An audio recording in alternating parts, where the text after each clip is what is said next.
Assalamualaikum warahmatullahi wabarakatuh. Pemirsa gapai kemuliaan yang dirahmati Allah, masalah halal dan haram begitu penting dalam pandangan kaum muslimin. Hal ini karena ia merupakan batas antara yang hak dan yang batil, atau lebih jauh antara surga dan neraka.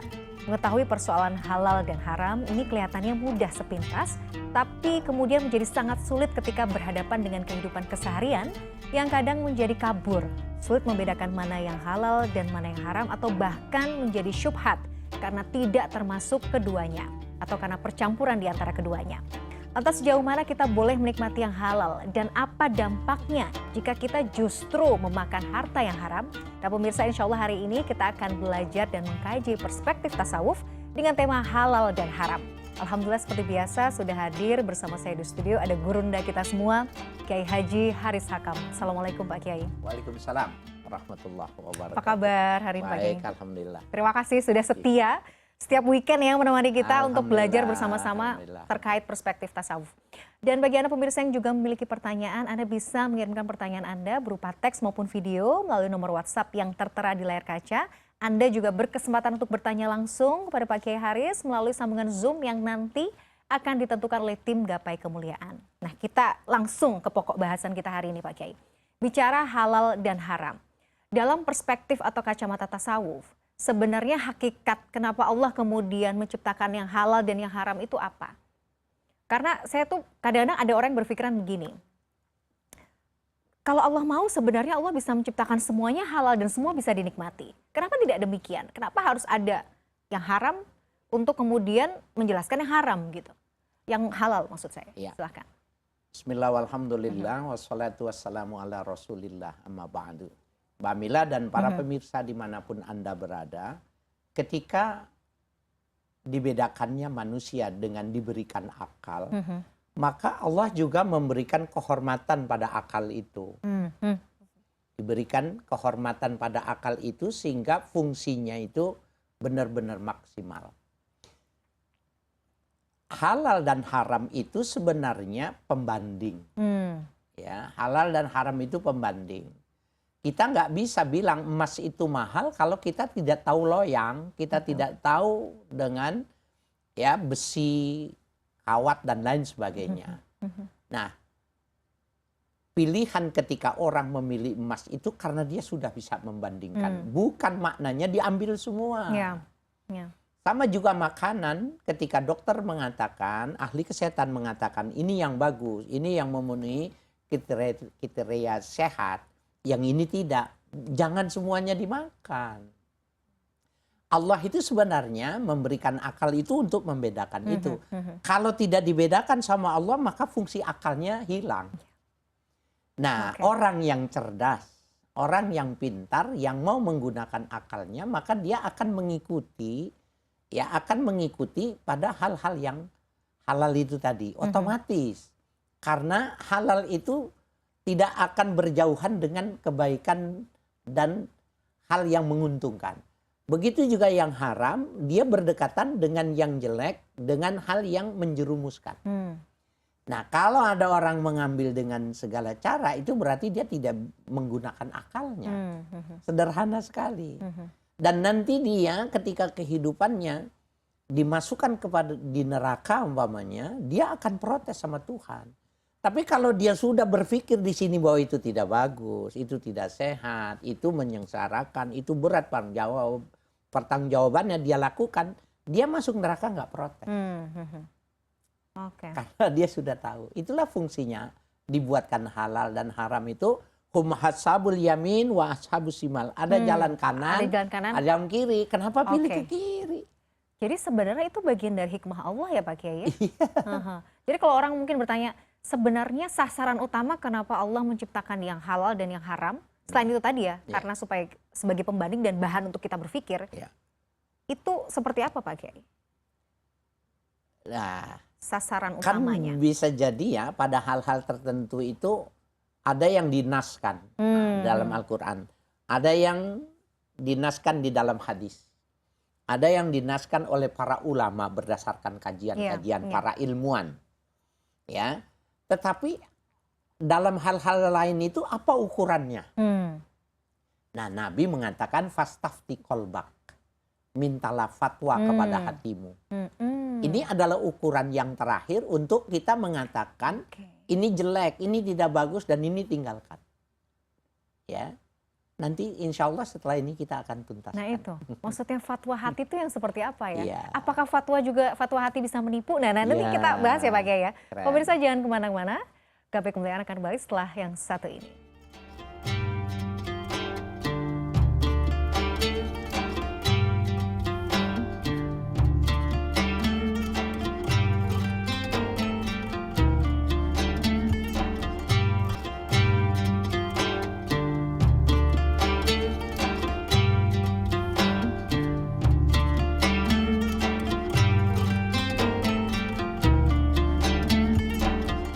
Pemirsa, terima kasih Anda masih di Gapai Kemuliaan. Pak Kiai, seperti biasa sudah ada pertanyaan dari pemirsa Gapai Kemuliaan. Kita akan simak bersama-sama. Mari. Assalamualaikum warahmatullahi wabarakatuh. Mohon maaf sebelumnya, nama saya Dimyati Rotu dari Pesantren As-Safinah, asal dari Pemalang. Saya suka menyaksikan acara Tasawuf Al-Ghazali di CNN. Saya minta penjelasan dari Pak Kiai, apa efek yang muncul dari seseorang yang meninggalkan halal dan haram dalam pekerjaannya terkait ibadah kesehariannya. Wassalamualaikum warahmatullahi wabarakatuh. Waalaikumsalam warahmatullahi wabarakatuh. Ini dari Mas Dimyati Rotu ya, dari Pemalang. Masya Allah, ini santri juga nih Pak Kiai. Rajin menyimak Tasawuf Al-Ghazali juga setiap weekend. Ya Allah. Alhamdulillah, semoga membawa manfaat. Pak Kiai, pertanyaannya, jadi apa kemudian dampaknya, efeknya terhadap seseorang jika dia kemudian itu tadi meninggalkan yang haram? Atau mungkin sebaliknya ya, dia memakan yang haram itu sebenarnya akan seperti apa dalam hal ibadah? Iya, pertanyaannya kalau kita makan 4 sehat 5 sempurna, apakah ada dampak secara fisikal? Mungkin jawabannya ada. Ada. Ya, sehat badannya, ya segar, kemudian kuat. Begitu juga ketika tidak boleh melakukan sesuatu, pasti ada efek. Pasti ada resiko yang diterima bagi orang yang mengkonsumsinya. Orang yang memakan yang haram itu efek yang pertama bahwa kecenderungan hatinya itu kepada hal-hal yang buruk. Itu jelas ya. Ya, jadi al-haram tajribu lisyar. Makanan yang haram itu membawanya kepada hal-hal yang jelek. Jadi bisa jadi sehat menurut fisik tetapi karakternya yang terbawa menjadi jelek. Jadi sasarannya berbeda. Nah, oleh karena itu ketika kita malas melakukan kebaikan sebelum dia mengoreksi apa sebabnya, maka dia mesti tanyakan hari ini makan apa, minum apa gitu loh. Bisa jadi makanan dia, minuman dialah yang menyebabkan dia tidak bersemangat. Dan ini kalau tidak salah pada episode yang lalu kita sudah membahasnya. Kalau kita tidak bisa bangun malam, bangun kemudian tertidur lagi, kita tidak mau melakukannya, maka mesti kita koreksi. Salah satu yang dikoreksi itu makan apa hari itu, minum apa hari itu. Nah, tinggalkan itu, maka niscaya dia akan kembali kepada proporsi awalnya itu, bahwa yang namanya bayi itu di tengah malam pasti dia akan bangun, menjelang subuh dia akan bangun. Jadi bayi itu 3 fase dalam kehidupan dia bangun. Nah, dia bisa kembali lagi itu kalau dipertahankan makanannya. Apabila dia tidak pertahankan, maka enggak begitu. Oke. Jadi Pak Kiai harus ditinggal. Misalnya kita tahu nih, aduh, ya Allah saya tuh sebenarnya berniat bangun sholat tahajud misalnya, bangun sepertiga malam. Tapi sulit sekali. Kita tahu, oh mungkin ada makanan kita atau minuman kita yang mungkin tidak pas, haram gitu. Yang perlu kita lakukan adalah sama sekali tidak menyentuh, perlu tobat, perlu istighfar, atau bagaimana Pak Kiai? Semuanya. Semuanya. Jadi 3 paket semuanya. Okay. Tiga-tiganya kita tinggalkan, artinya kita tidak mendekat lagi, kita meninggalkan. Dan al-azmu alla ya'uda, kita bercita-cita untuk tidak mengulang. Oke. Maka insya Allah dengan taubatan nasuha itu, dia bisa ya normal lagi. Itu aspek yang pertama. Yang lainnya juga bisa jadi penyebab orang nggak bisa bangun malam umpamanya. Atau efek yang negatif umpamanya. Kan makanannya halal umpamanya. Tetapi kok bisa menyimpang? Iya. Nah, ini ada kajian tersendiri nanti, mungkin ada bahasan sendiri. Dia bisa jadi salah bergaul gitu. Karena yang baik itu dia akan berjalan baik itu tatkala dia bertahan dan tidak tergoda. Kalau dia tergoda, walaupun dia baik, dia akan kena juga gitu.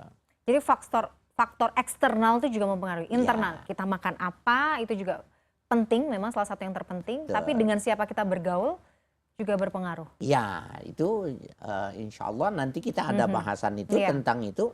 Memang yang merubah karakter, yang merubah perilaku itu salah satunya yang sifatnya eksternal adalah lingkungan. Lingkungan, teman ya. Teman juga sangat berpengaruh. Nah itu, jadi kalau mbaknya mungkin ya karena faktor eksternal ke rumah teman, kemudian ngobrolnya sampai malam. Kemudian dia baru tidur jam 11:30, nggak mungkin dia bangun pagi. Pasti. Karena nggak cukup 2 jam itu untuk tidur itu nggak cukup. Kan berarti itu bukan aspek halal dan haram, tetapi efek dari sebuah pergaulan. Nah, jadi ketika menjawab tentang efeknya, pasti ada orang yang makan yang haram itu, ya dia malas melakukan kebaikan. Kemudian dia tidak bersemangat, bahkan berat untuk melakukan. Bahkan berat. Nah kita tinggal berkaca nih, muhasabah nih. Gimana nih hari-hari kita kira-kira berat nggak untuk melakukan kebaikan? Nah mungkin jika itu terindikasi ada dalam diri kita, itu bisa jadi pertanda ya Pak Kiai ya. Kita harus segera banyak istighfar, banyak tobat ya Pak Kiai ya. Nah berkaitan dengan harta haram Pak Kiai, misal nih, tanpa kita sadar atau mungkin kita sadari begitu ya, harta yang kita miliki ini harta yang bercampur antara halal dan juga haram. Nah bagaimana kita kemudian bisa menyiasatinya atau solusinya seperti apa? Karena ada yang berpikir ya udah kalau begitu dikeluarin aja untuk sedekah. Selesai perkara, apakah betul demikian? Ya ini ada 2 kajian. Pertama kajian secara syariat itu begini. Ada satu kitab Al-Idah fi Manasikil Hajj yang ditulis oleh Imam Nawawi.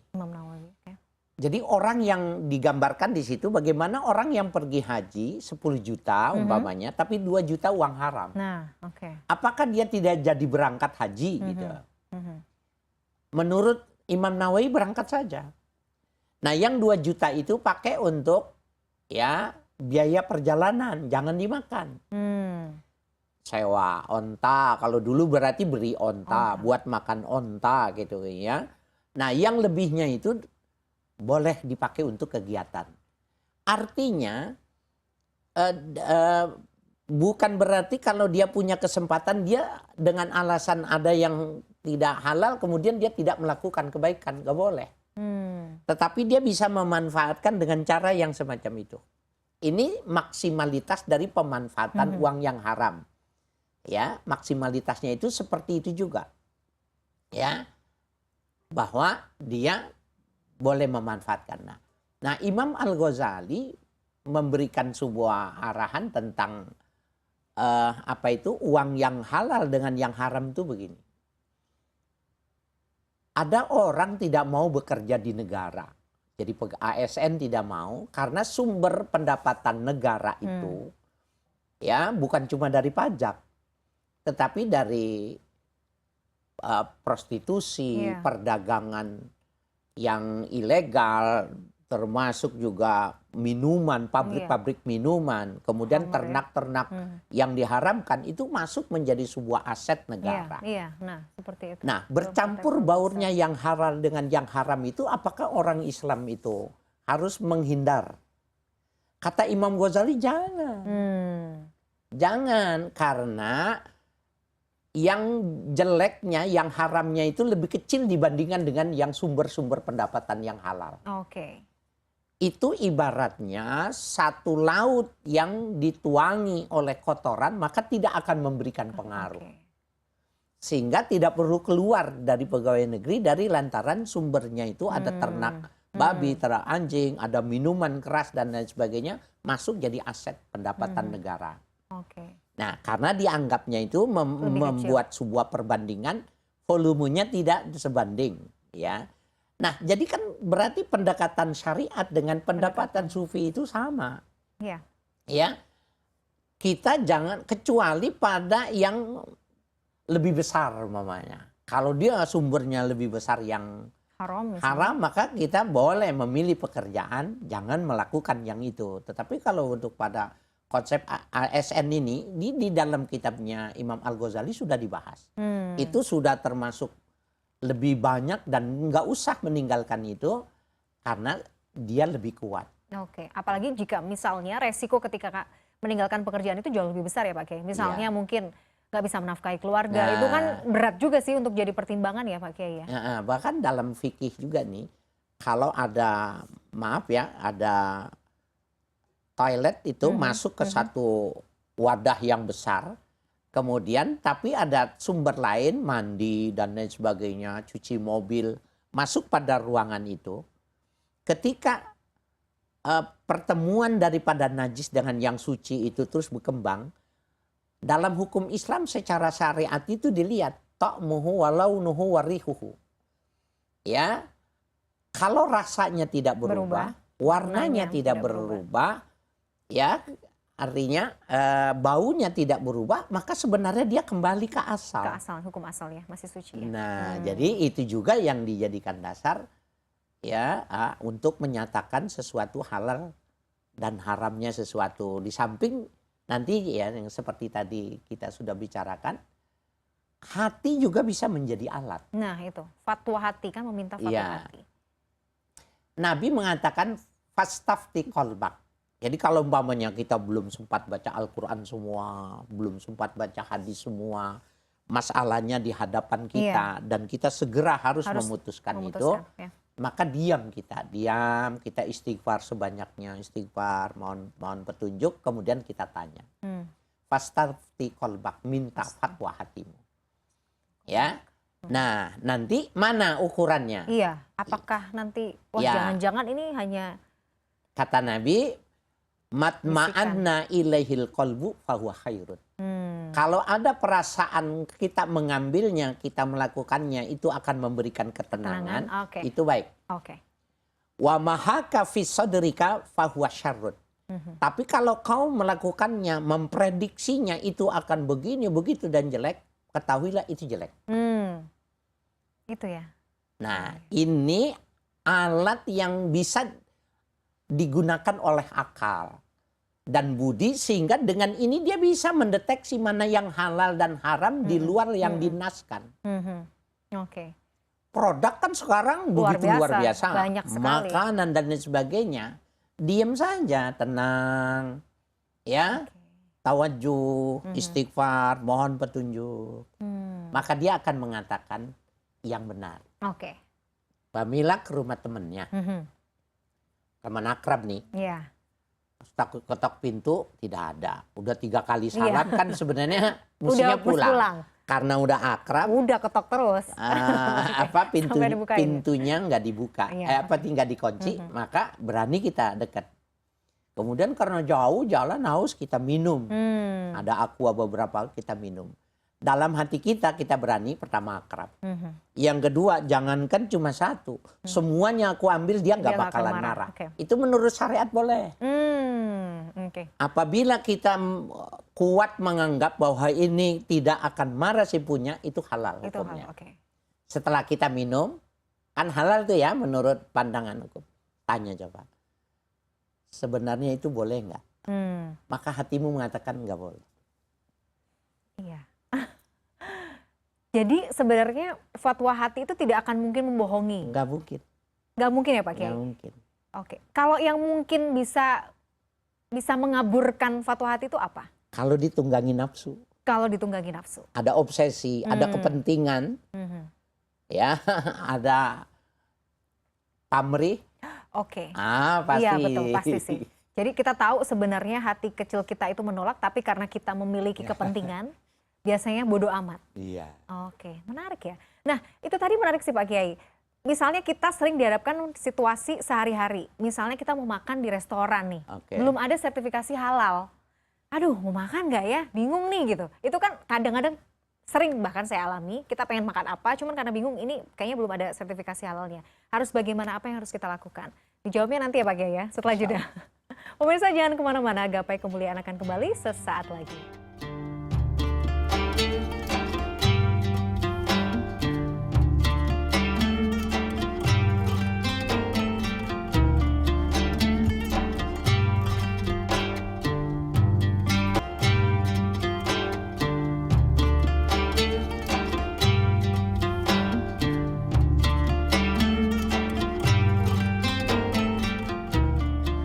Pemirsa, terima kasih Anda masih menyaksikan Gapai Kemuliaan dalam episode Halal dan Haram. Pak Kiai, pertanyaan yang tadi yang simple tapi kadang-kadang kita tuh bingung ya apa yang harus kita lakukan. Misalnya kita mau makan di restoran yang mungkin belum ada sertifikasi halalnya. Rasa-rasanya kan tapi pengen makan, tapi kok ya ragu. Apa yang harus kita lakukan Pak Kiai kalau dihadapkan dalam situasi seperti ini? Ya, nanti kondisinya itu pada kondisi darurat atau tidak itu juga jadi ukuran. Kalau pada posisi yang darurat artinya kalau saya tidak makan ini saya jatuh. Maka kita boleh masuk. Dan pada saat itu sahabat Nabi juga bertanya itu kepada Nabi bagaimana ketika kita terkondisikan situasi sangat membutuhkan makan tetapi kita tidak tahu apakah makanan ini disembelihnya halal apa tidak umpamanya. Karena di zaman itu kan banyak yang musyrikin gitu. Kata Nabi, kul fal tusammi, makan dan kamu baca bismillah. Bismillahirrahmanirrahim, kemudian kita memakannya. Kalau mendesak, kondisi yang mendesak seperti itu. Kalau tidak mendesak, ya kita mesti menggunakan kacamata lain yang disebut dengan warok. Warok, kehati-hatian, betul. Ya, jadi kehati-hatian kita. Maka kita memilih, saya akan memilih lapar, saya akan memilih jatuh, saya akan memilih pingsan ketimbang saya mengotori tubuh saya. Nah, pada episode yang lalu saya masih ingat ada di kalangan tabiin ya Ibnu Sirin.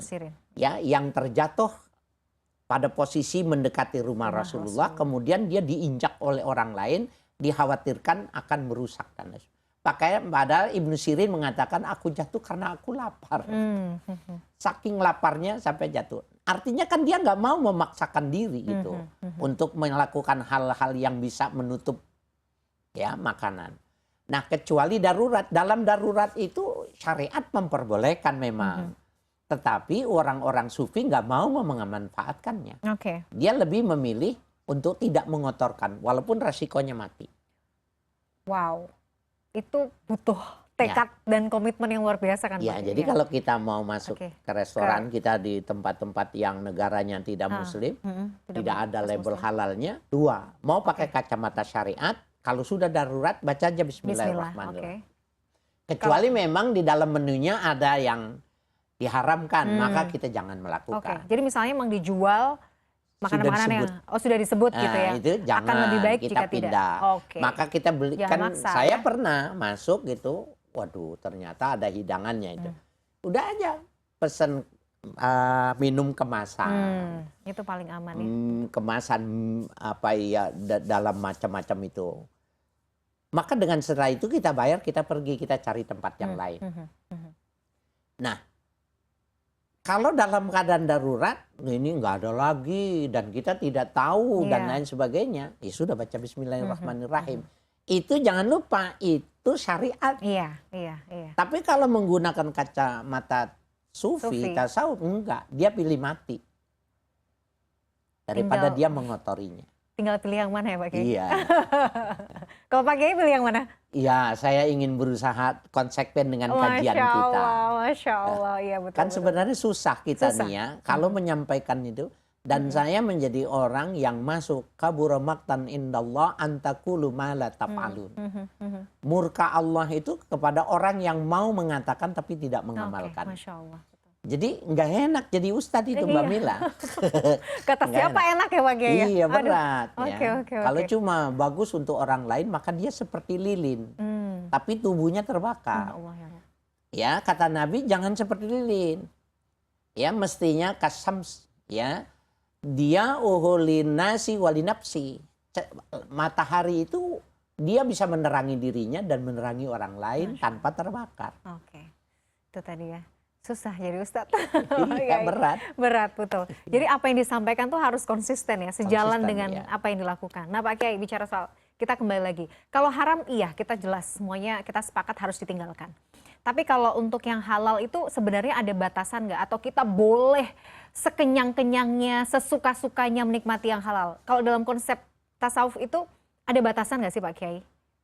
Menikmati yang halal itu seperti apa? Ya salah satu yang ditinggalkan itu tarkul fudul. meninggalkan sesuatu yang berlebihan. Kenyang itu dianggapnya berlebihan. Ya. Ma malabnu adama wi'aan, ya. Min batnihi. Tidak ada sesuatu yang lebih buruk ketika penuhnya sesuatu itu dibandingkan dengan perutnya, kenyang perutnya anak Adam. Jadi umpamanya kita pendengaran cukup, penglihatan cukup, dan lain cukup, tetapi perutnya kenyang. Lebih berbahaya kalau orang perutnya kenyang.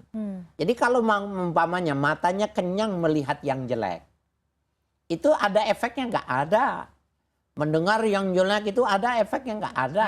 Tapi kalau perutnya besar lebih parah dari mata dan telinganya. Gitu ya. Jadi dia merusak dirinya sendiri dan merusak orang lain. Itu baru kenyangnya. Itu baru kenyang. Kenyangnya, belum lagi yang haram. Nah, kenapa begitu? Karena ternyata kekuatan manusia itu sangat ditentukan oleh maidah, perut besarnya dia. Jadi kalau dia punya tenaga, dia punya obsesi, dia punya syahwat itu tinggi, ukurannya perutnya. Tapi semakin dia menguranginya, maka otomatis juga output itu sangat ditentukan oleh input. Ya, jadi nggak mungkin kita bisa melakukan sebuah kebaikan kalau inputnya nggak bagus.